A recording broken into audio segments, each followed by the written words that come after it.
ಇದು ಕಾಡಿನ ಮಧ್ಯೆ ಇರುವ ಒಂದು ಸರ್ಕಲ್ಲು. ಆ ಸರ್ಕಲ್ ಮಧ್ಯೆ ಕುಳಿತ ಇಬ್ಬರು ಮಹಿಳೆಯರು ಅದೇನೋ ಸೊಪ್ಪಿಟ್ಕೊಂಡು ಮಾರಾಟ ಮಾಡ್ತಿದ್ದಾರೆ. ಅದೇನು ಸೊಪ್ಪು ಅಂತ ಬಲ್ಲವನು ಅದೇ ಹೇಳ್ತಾರಲ್ಲ, ಬಲ್ಲವನ್ನೇ ಬಲ್ಲ ಬೆಲ್ಲದ ರುಚಿ ಅಂತ. ಹಾಗೆ ಸೀದಾ ಬಂದು ಅವ್ರ ಹತ್ರ ಅಷ್ಟೇನೋ ಚೌಕಾಸಿ ಮಾಡದೆ ಅವ್ರು ಹೇಳಿದಷ್ಟು ರೇಟ್ ಕೊಟ್ಟು ಆ ಸೊಪ್ಪನ್ನು ಕೊಂಡು, ಹಬ್ಬ ಈ ವರ್ಷವೂ ಈ ಸೊಪ್ಪು ಸಿಕ್ತಲ್ಲಪ್ಪ ಅಂತ ಸಂತೃಪ್ತಿಯಿಂದ ಹೋಗ್ತಾನೆ. ಮುಂಗಾರಿ ಒಳಗೆ ಮಳೆ ಬೀಳ್ತಿದ್ದಂಗೆ ಎರಡದ ಮಳೆ ಬಿದ್ದರೆ ಬೆಳೀತೈತಿ ಚಿಗುರು. ಇದನ್ನ ಚಿಗುರನ್ನ ತಿಂದರೆ ಆರೋಗ್ಯಕ್ಕೆ ಒಳ್ಳೇದು ಅಂತ ಹೇಳ್ತಾರೆ. ಹೌದಾ? ಹಿಂದಿಂದ ಎಲ್ಲ ನಮ್ಮ ತಾತ ಮುತ್ತಾಗ್ತಿರಲ್ಲ, ಇದು ಒಂದು 15 ದಿನ 20 ದಿನ ಅಷ್ಟೇ ಉಪಯೋಗಿಸೋದು. ಮಳೆ ಬಿದ್ದು ಚಿಗುರಿದ ಮೇಲೆ ಚೆನ್ನಾಗಿರ್ತೈತಿ. ಬನ್ನಿ ಆಗಿದ್ರೆ ಇದೇನು ಸೊಪ್ಪು ಅಂತ ಹತ್ರಕ್ಕೆ ಹೋಗಿ ನೋಡೋಣ. ಇದು ಸೀಗೆ ಸೊಪ್ಪು, ಸಾರು ಮಾಡಿ ತಿನ್ನೋ ಸೀಗೆ ಸೊಪ್ಪು. ಯಾಕಾಗಿ ಇದನ್ನು ತಿನ್ನೋ ಸೀಗೆ ಸೊಪ್ಪು, ಸಾರು ಮಾಡಿ ತಿನ್ನೋ ಸೀಗೆ ಸೊಪ್ಪು ಅಂತ ಒತ್ತಿ ಹೇಳಬೇಕಪ್ಪ ಅಂದರೆ, ಈ ಸೀಗೆ ಮಳೆಯಲ್ಲಿ 2-3 ಥರ ಇದೆ. ಈ ತಲೆಗೆ ಕೂದಲಿಗೆ ಹಾಕುವ ಸೀಗೆಕಾಯಿ ಒಂದು ಮೆಳೆ ಆದರೆ, ಇದು ಮತ್ತೊಂದು ರೀತಿಯ ಸೀಗೆ ಮೆಳೆ. ಸೇಮ್ ಅದೇ ರೀತಿಯೇ ಇರ್ತದೆ, ಆದರೆ ಇದು ತಲೆಗೆ ಹಾಕುವ ಸೀಗೆಕಾಯಿಯನ್ನು ಬಿಡೋದಿಲ್ಲ. ಇಂಥ ಸೀಗೆ ಮಳೆಯ ಎಳೆಯ ಕುಡಿಯನ್ನು ಜಿಗಿಟಿ ಅದನ್ನು ಸಾರು ಮಾಡಿ ಊಟ ಮಾಡೋದು ಆರೋಗ್ಯಕ್ಕೆ ಭಾಳ ಒಳ್ಳೆಯದು ಅಂತ ಇಂದಿನಿಂದಲೂ ನಮ್ಮ ಅನೇಕ ಹಿರಿಯರು ನಂಬ್ಕೊಂಡು ಬಂದಿದ್ದಾರೆ. ಕಾಡಿನಲ್ಲಿ ಬೆಳೆಯುವ ಅದೆಷ್ಟೋ ಸೊಪ್ಪುಗಳು ಆರೋಗ್ಯಕ್ಕೆ ಅಮೃತದಂತೆ ಅಂತ ಅಂದರೆ ಅದು ಸುಳ್ಳಲ್ಲ. ಅದೆಷ್ಟೋ ಸೊಪ್ಪುಗಳ ಬಗ್ಗೆ ನಮಗೆ ಅರಿವೇ ಇರೋದಿಲ್ಲ. ಯಾಕೆಂದರೆ ಅವು ಎಂದು ತರಕಾರಿ ಮಾರ್ಕೆಟ್ನಲ್ಲಿ ಸಿಕ್ಕೋದೇ ಇಲ್ಲ. ಒಂದು ವೇಳೆ ಸಿಕ್ಕರೂ ಅದನ್ನು ಕೊಂಡುಕೊಳ್ಳುವ ಅರಿವು ನಮಗಿರೋದಿಲ್ಲ. ಕಾಡು ಸೊಪ್ಪು ಅಂತ ನಿರ್ಲಕ್ಷ್ಯ ಮಾಡ್ತೇವೆ. ಆದರೆ ಅಂತಹ ಸೊಪ್ಪುಗಳಿಂದ ಮಾಡುವ ಸಾರಿನ ರುಚಿಯೇ ಅದ್ಭುತ. ಅಂತಹ ಅಪರೂಪದ ಸೊಪ್ಪಿನ ಸಾಲಿಗೆ ಸೇರುವುದೇ ಈ ಕಾಡು ಸೀಗೆ ಸೊಪ್ಪು. ಈ ಕಾಡು ಸೀಗೆ ಸೊಪ್ಪು ಕಾಡು, ಬೆಟ್ಟದ ತಡಿ, ಹಳ್ಳ, ಅಡವಿಗಳಲ್ಲಷ್ಟೇ ಕಂಡುಬರ್ತದೆ. ಮಲೆ ಮಹದೇಶ್ವರ ಬೆಟ್ಟದ ಕಾಡಿನಲ್ಲಿ ಅತೀ ಹೆಚ್ಚಾಗಿದೆ. ಅದರಿಂದಲೇ ಡಾಕ್ಟರ್ ರಾಜ್ಕುಮಾರ್ ಅಣ್ಣವ್ರ ಹಾಡು,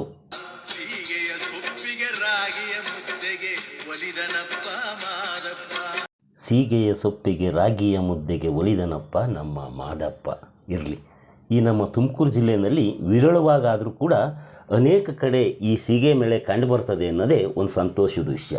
ದೇವರಾಯನದುರ್ಗದ ಕಾಡು, ಸಿದ್ರು ಬೆಟ್ಟ, ಮಧುಗಿರಿಯ ಕೆಲವು ಕಡೆ ಸಾಂಬಾರು ಸೀಗೆ ಸೊಪ್ಪಿನ ಮೆಳೆಗಳು ಭಾಳ ಇದ್ದಾವೆ.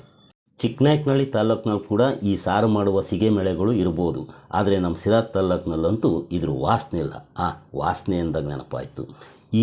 ಈ ಸೀಗೆ ಮಳೆಯ ಕುಡಿ ಜಿಕ್ಟಿ ಸಾರು ಮಾಡುವಾಗ ಆ ಕುಡಿ ವಾಸನೆ ಬರ್ತದಲ್ಲ, ನಿಜಕ್ಕೂ ಅದರ ವಾಸನೆ ಆ ಗಿಡಕ್ಕೆ ಮಾತ್ರ ಸಾಟಿ. ಮುಂಗಾರಿನಲ್ಲಿ ಅದು ಭರಣಿ ಮಳೆ ಬಿದ್ದು ನಂತರ 1-2 ಮಳೆ ಬೀಳೋ ಹೊತ್ತಿಗೆ ಇದರ ಚಿಗುರು ಹೆಚ್ಚಾಗಿ ಚಿಗುರ್ತದೆ.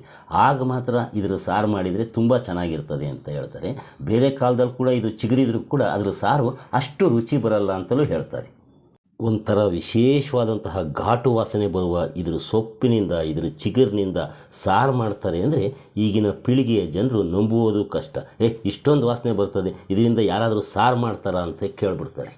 ಆದರೆ ಅದನ್ನು ನಮ್ಮ ಹಿರಿಯರು ಇದು ಘಾಟು ವಾಸನೆಯಲ್ಲ, ಪರಿಮಳ ಎಂದು ಭಾವಿಸಿ ಸಾಂಬಾರು ಮಾಡಿ ಅದರ ಮಹತ್ವವನ್ನು ನಮ್ಮಲ್ಲಿ ಕೆಲವರಿಗಾದರೂ ಇನ್ನೂ ಉಳಿಸಿ ಹೋಗಿದ್ದಾರೆ ಅನ್ನೋದೇ ನಮ್ಮ ಸಂತೋಷದ ವಿಷಯ.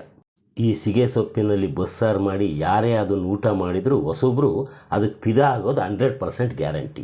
ಈ ಕಾಡು ಸೀಗೆ ಸೊಪ್ಪಿನ ಬಗ್ಗೆ ಕಾಡು ಅಂಚಿನಲ್ಲಿ ವಾಸಿಸುವ ಬುಡಕಟ್ಟು ಸಮುದಾಯದವರಿಗೆ ಚೆನ್ನಾಗಿ ಅರಿವಿರ್ತದೆ. ಆದ್ದರಿಂದಲೇ ದೇವರಾಯನದುರ್ಗದ ಕಾಡಿನ ಅಂಚಿನಲ್ಲಿರುವ ಲಂಬಾಣಿ ತಾಂಡದ ಮಹಿಳೆಯರು ಈ ಸೊಪ್ಪನ್ನು ಕೊಯ್ದು ತಂದು ಬಲ್ಲವರಾದರೂ ಕೊಂಡು ತಿನ್ನಲಿ ಎಂದು ಮಾರಾಟಕ್ಕೆ ಇಟ್ಕೊಂಡಿದ್ದಾರೆ. ಅಂದಹಾಗೆ ಈ ಲಂಬಾಣಿ ಮಹಿಳೆಯರು ಈ ಸೊಪ್ಪನ್ನು ಎಲ್ಲಿ ಮಾರಾಟ ಮಾಡ್ತಾರಪ್ಪ ಅಂದರೆ, ಇದು ದೇವರಾಯನದುರ್ಗದಿಂದ ನಾಮದ ಚಿಲುಮೆ ಹಾಗೂ ಊರ್ಡ್ಗೆರೆಗೆ ಹೋಗುವ ಕಾಡು ಸರ್ಕಲ್ನಲ್ಲೇ ಇವರ ಸೀಗೆ ಸೊಪ್ಪಿನ ಮಾರ್ಕೆಟ್ ಇರೋದು. ಅದು ಈ ಮಹಿಳೆಯರು ಒಂದು 8-10 ಹಿಡಿಯಷ್ಟು ಸೊಪ್ಪನ್ನು ಕೊಯ್ಕೊಂಬಂದು 1 ಹಿಡಿಯಷ್ಟನ್ನು ಒಂದು ಪ್ಲಾಸ್ಟಿಕ್ ಚೀಲದಲ್ಲಿಟ್ಟು ಅದನ್ನು 50-150 ರೂಪಾಯಿವರೆಗೆ ಮಾರಾಟ ಮಾಡ್ತಾರೆ. ಅದರಲ್ಲಿಯೂ ಈ ಸೊಪ್ಪಿನ ಸಾರಿನ ರುಚಿ ಬಲ್ಲವರಷ್ಟೇ ಅದನ್ನು ಕೊಂಡುಕೊಳ್ತಾರೆ. ಅದರ ಅರಿವೇ ಇಲ್ಲದವರು ಈ ಅಮೃತ ಪಕ್ಕದಲ್ಲೇ ಇದ್ದರೂ ತಮಗೆ ಅರಿವಿಲ್ಲದೆ ಹೊರಟು ಹೋಗ್ಬಿಡ್ತಾರೆ. ಆತ್ಮೀಯ ನೋಡಿದ್ರೆ, ನಿಮಗೂ ಕೂಡ ಈ ಸೀಗೆ ಸೊಪ್ಪಿನ ಅರಿವಿದ್ದರೆ ನೀವು ಕೂಡ ಆ ದೇವರಾಯನದುರ್ಗದ ಆ ಜಾಗಕ್ಕೆ ಹೋಗಿ ಈ ಸೊಪ್ಪನ್ನು ಕೊಂಡ್ಕೊಳ್ಳಿ. ಮತ್ತು ಈ ವಿಡಿಯೋ ಇಷ್ಟವಾಗಿದ್ದರೆ ಒಂದು ಲೈಕ್ ಮಾಡಿ. ಮತ್ತು ಇದರ ಸಾರಿನ ಬಗ್ಗೆ ಇವತ್ತು ಸಂಜೆ ಅಥವಾ ನಾಳೆ ಒಂದು ವಿಡಿಯೋ ಮಾಡ್ತೀನಿ. ಅದಕ್ಕಾಗಿ ಯಾರೆಲ್ಲ ಸಬ್ಸ್ಕ್ರೈಬ್ ಮಾಡ್ಕೊಂಡಿಲ್ಲ ಈಗಲೇ ಸಬ್ಸ್ಕ್ರೈಬ್ ಮಾಡ್ಕೊಳ್ಳಿ, ನಿಮಗೆಲ್ಲರಿಗೂ ಕೂಡ ನೋಟಿಫಿಕೇಷನ್ ಬರ್ತದೆ. ಮತ್ತು ಈ ವಿಡಿಯೋ ಬಗ್ಗೆ ನಿಮಗೆ ಅನಿಸಿದ್ದನ್ನು ಕಾಮೆಂಟ್ ಮಾಡಿ. ಈ ವಿಡಿಯೋವನ್ನು ಶೇರ್ ಮಾಡಿ ನಿಮ್ಮ ಸ್ನೇಹಿತರಿಗೂ ಕಳಿಸಿ. ಎಲ್ರಿಗೂ ಕೂಡ ನಮಸ್ತೆ.